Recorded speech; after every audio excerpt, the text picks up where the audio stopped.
अस्सलाम वालेकुम एवरीवन। उम्मीद करती हूँ कि आप सब खैरियत से होंगे। अब हम लेक्चर 3 देख लेते हैं कि लेक्चर 3 में हमने किस टॉपिक को डिस्कस करना है।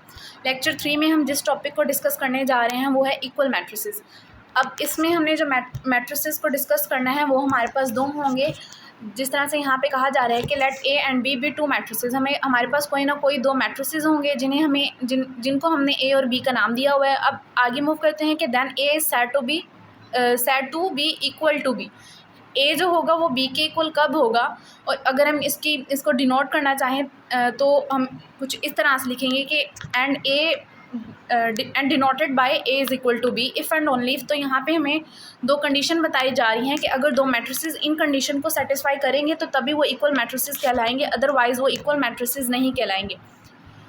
फर्स्ट कंडीशन क्या है कि सबसे पहले तो उनका ऑर्डर सेम होना चाहिए। अब ऑर्डर क्या था कि जिस तरह से हमने पिछले लेक्चर में देखा था कि जो ऑर्डर था वो हमें उसके रोज़ और कॉलम से पता चलता था कि हम देखते थे कि अगर कोई मैट्रिक्स हमें दिया गया है तो उसमें कितनी रोज़ हैं और कितने कॉलम हैं। तो इसी तरह से यहाँ पे जो दो आपको मैट्रिसेस दिए गए हैं तो सबसे पहले आपको देखना पड़ेगा कि उनका ऑर्डर सेम है कि नहीं है। अगर उनका ऑर्डर सेम नहीं होगा तो वो इक्वल मैट्रिसेस नहीं कहलाएंगे। अब हमारे पास जो सेकंड कंडीशन हमें बताई गई है वो है कि their corresponding entries are equal, यानी हमारे पास उसकी जो इंट्रीज़ हैं वो भी क्या होनी चाहिए, वो भी सेम ही होनी चाहिए। हम देख लेते हैं कि एग्जाम्पल से समझ लेते हैं आगे के किस तरह से होगा। जिस तरह से यहाँ पे हमें एग्जांपल दी गई है कि यहाँ पे हमें दो मैट्रिसेस दिखाए गए हैं, एक ए है और एक बी है। ए की इंट्रीज़ को अगर हम देखें तो वह है 1 3 -4 2, और बी वाले को देखें तो वह है 1 2 + 1 -4 4 -2। तो सबसे पहले जो फर्स्ट कंडीशन है उसमें हमें क्या देखना है, इसका ऑर्डर देखना है। अब हम इसका ऑर्डर देख लेते हैं कि the order of A is equal to the order of matrix B. अब अगर हम इसका ऑर्डर देखें, सबसे ऑर्डर में तो हमें देखना ये होता है कि उसकी रोज़ और कॉलम बराबर हैं कि नहीं। इसमें देखिए आपको दो रोज़ नज़र आ रही हैं और दो ही कॉलम नज़र आ रहे हैं, तो इसका जो ऑर्डर होगा वो 2/2 होगा। और अगर हम इसी तरह से बी में देखें तो बी में जो हमारे पास ऑर्डर होगा वो देखें, आपको ये दो कॉलम नज़र आ रहे हैं और दो रोज़ नज़र आ रही हैं। इसका भी ऑर्डर क्या होगा, 2/2 होगा। तो इससे तो हमें पता चल गया कि भाई हमारे पास जो मैट्रिक्स हमें दिए गए हैं दो, इनका जो ऑर्डर है वो क्या है, एक दूसरे के इक्वल है। अब सेकंड कंडीशन रह गई। सेकंड कंडीशन में ये आपके पास हमने ऊपर पढ़ा था कि भाई क्या हो, इनकी कोरस्पॉन्डिंग इंट्रीज जो हैं वो क्या हो, एक दूसरे के इक्वल हो। अब यहाँ पे क्वेश्चन ये राइज होता है कि कोरस्पॉन्डिंग इंट्रीज होती क्या है। कोरस्पॉन्डिंग इंट्रीज आपकी 1 के साथ कोरस्पॉन्डिंग इंट्रीज आपकी ये होती हैं, ये यानी अगर यहाँ पे फर्स्ट एलिमेंट यहाँ पे 1 है तो यहाँ पे फर्स्ट एलिमेंट 1 ही होना चाहिए। यहाँ पे फर्स्ट एलिमेंट 3 है तो यहाँ पे भी क्या होना चाहिए, फर्स्ट एलिमेंट 3 होना चाहिए। हम देख लेते हैं कि हमारा ये एक जैसा है कि नहीं है। आपको नज़र आ रहा होगा यहाँ पे ए का फर्स्ट एलिमेंट जो है वो 1 है, यहाँ पे भी 1 है। अब ए में फर्स्ट एलिमेंट क्या है, आपको 3 बताया जा रहा है, जबकि बी में आपको ये यहाँ पे दिखा रहा है 2 + 1। तो अगर हम 2 और 1 को प्लस कर दें तो आपके पास आंसर 3 ही आएगा, यानी ये भी सेम हो जाएंगी।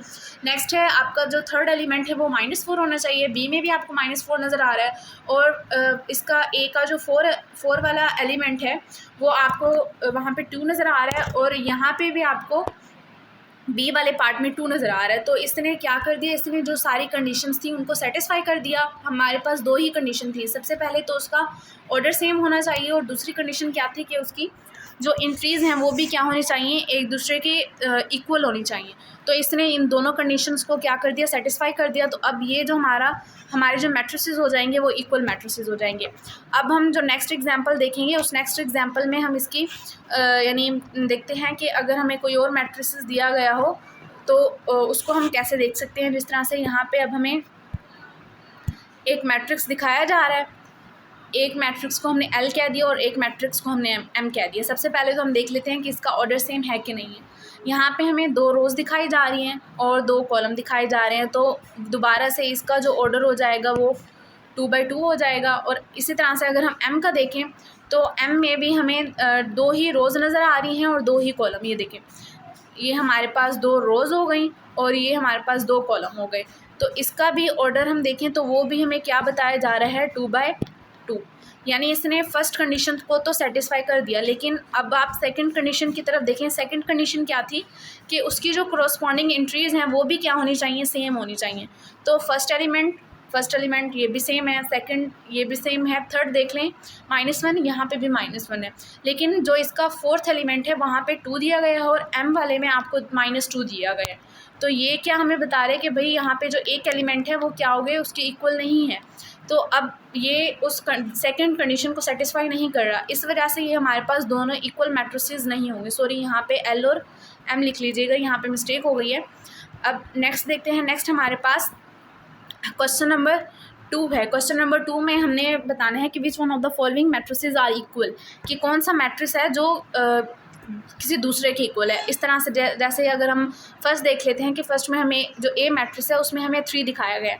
अब हमारे पास जितने भी मैट्रिक्स दिए गए हैं यहाँ पे जे तक बताए गए हैं, तो हमें यहाँ पे ढूंढना होगा कि कौन सा मैट्रिक्स है जो इसके इक्वल आ रहा है। सेकंड को देखें, सेकंड नहीं आ रहा, जो बी वाला है इसमें हमें 2 एलिमेंट दिखाए गए हैं कि यहाँ पे 3 और 5 है। तो इसने तो हमारे पास जो फर्स्ट प्रॉपर्टी है उसको ही इसने क्या कर दिया, वो सेटिस्फाई नहीं करा। क्योंकि आप फर्स्ट में देखें ए का देखें तो इसका जो ऑर्डर है वो है 1 by 1 का, लेकिन अगर हम बी में देखें वहाँ पे आपको 2 कॉलम नज़र आ रहे हैं और 1 रो नज़र आ रही है, इसका ऑर्डर हो जाएगा 1 by 2 हो जाएगा। तो ये क्या है, इसने इसको सेटिस्फाई नहीं किया, यानी हमारा जो बी है वो इसके इक्वल नहीं है। अब हम सी को देखते हैं। सी में देखें आपको दिखाया जा रहा है 5 - 2, तो अगर हम 5 में से 2 को माइनस करें तो हमारे पास 3 आएगा।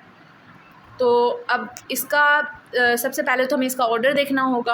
अब अगर हम इसमें ऑर्डर देखें तो यहाँ पे देखें आपको एक ही रो नज़र आ रही है और एक ही कॉलम नज़र आ रहा है। अब यहाँ पे कुछ बच्चे इस तरह से करते हैं कि इसको ये 2 कंसिडर कर लेते हैं, जिस तरह से यहाँ पे 5 को भी एक कॉलम कंसिडर कर लेंगे सेपरेट से और 2 को भी एक सेपरेट से एक कॉलम कंसिडर कर लेंगे। तो ऐसा नहीं है, यहाँ पे हमने सब्ट्रैक्शन का जो ऑपरेशन है वो परफॉर्म किया है। इसको जब हम माइनस करेंगे तो हमारे पास क्या बचेगा, 3 ही बचेगा। यानी हमारे पास जो सी है बेसिकली वो भी क्या है, हमारे पास 3 दिखाया जा रहा है इसमें हमें। तो ये क्या है, यानी इसमें क्या बताया जा रहा है। फर्स्ट हमने देख लिया कि इसमें एक ही रो है और एक ही कॉलम है, तो फर्स्ट प्रॉपर्टी तो सेटिस्फाई होगी। नेक्स्ट जो थी कि उनकी क्रॉसपॉन्डिंग एंट्रीज जो होनी चाहिए वो सेम होनी चाहिए। तो इसकी जो क्रॉसपॉन्डिंग एंट्रीज हैं, ए वाले में भी आपको 3 नज़र आ रहे हैं और इसमें भी आपको सी में भी आपको 3 नज़र आ रहे हैं। तो इसका क्या मतलब है कि हमारा जो ए है वो किसके इक्वल हो गया है, सी के। ए और सी क्या है, इक्वल मैट्रिसेस है। नेक्स्ट देखते हैं कि नेक्स्ट हमारा कौन सा बी जो है वो किसके इक्वल होगा। बी को देख लेते हैं। बी हमें बताया जा रहा है कि वो है 3 और 5, यानी हमारे पास एक रो है और 2 कॉलम है। अब देखते हैं डी को देखें। डी में आपको 5 और 3 दिखाया जा रहा है, तो ये फर्स्ट प्रॉपर्टी तो सेटिस्फाई कर देगा।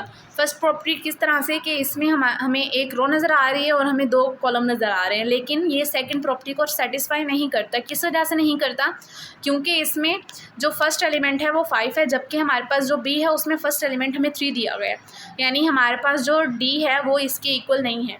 अब नेक्स्ट देखते हैं। नेक्स्ट आपको आई थिंक यहाँ पे ई बताया जा रहा है, तो ई भी नहीं है, क्योंकि आपको देख के ही पता चल रहा है कि उसमें रोज़ और कॉलम उसके इक्वल नहीं है। एफ भी नहीं होगा, इसी तरह से जी भी नहीं होगा, एच भी नहीं होगा। आप आई वाले को देखें कि यहाँ पे फर्स्ट एलिमेंट इसका 3 है और जो सेकंड एलिमेंट है वहाँ पे लिखा हुआ है 3 + 2।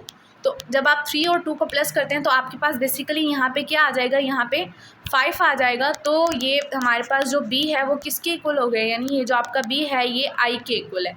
बी और आई एक दूसरे के क्या हैं, इक्वल मैट्रिसेस हैं, क्योंकि ये दोनों प्रॉपर्टीज़ को सेटिस्फाई करें। फर्स्ट प्रॉपर्टी क्या थी कि हमने इसका ऑर्डर देखना था, तो इसमें एक ही रो है और 2 कॉलम है। अगर हम आई को देखें तो इसमें आपको एक रो और 2 कॉलम दिखाए जा रहे हैं। और सेकंड क्या था कि उनकी क्रॉसपॉन्डिंग एंट्रीज़ क्या होनी चाहिए, एक दूसरे के से इक्वल होनी चाहिए। तो हमारी जो क्रॉसपॉन्डिंग एंट्रीज़ हैं, जिस तरह से यहाँ पे फर्स्ट एलिमेंट 5 है और सेकेंड एलिमेंट आपको 3 नज़र आ रहा है, सॉरी यहाँ पे आपको फर्स्ट एलिमेंट 3 और सेकंड एलिमेंट जो है वो 5 नज़र आ रहा है। तो आपका जो आई है उसमें भी आपको फर्स्ट एलिमेंट 3 और जो सेकंड एलिमेंट है वो आपको 5 नज़र आ रहा है। इस तरह से बी और आई क्या हो जाएंगे, एक दूसरे के इक्वल हो जाएंगे और इनको हम इक्वल मैट्रिसेस कह देंगे। अब जो बाकी क्वेश्चन है वो आप खुद करेंगे। कहीं पर अगर आपको कोई क्वेश्चन आपको समझ ना आए या आपने कोई क्वेश्चन करना हो तो आप मुझसे कमेंट करके पूछ सकते हैं, इंशाल्लाह मैं आपको रिप्लाई करूँगी। आज के लिए हमारी क्लास ख़त्म हुई। अब हम नेक्स्ट जो है इसका थर्ड क्वेश्चन देखेंगे। थर्ड क्वेश्चन में वो हमसे क्या कह रहे हैं।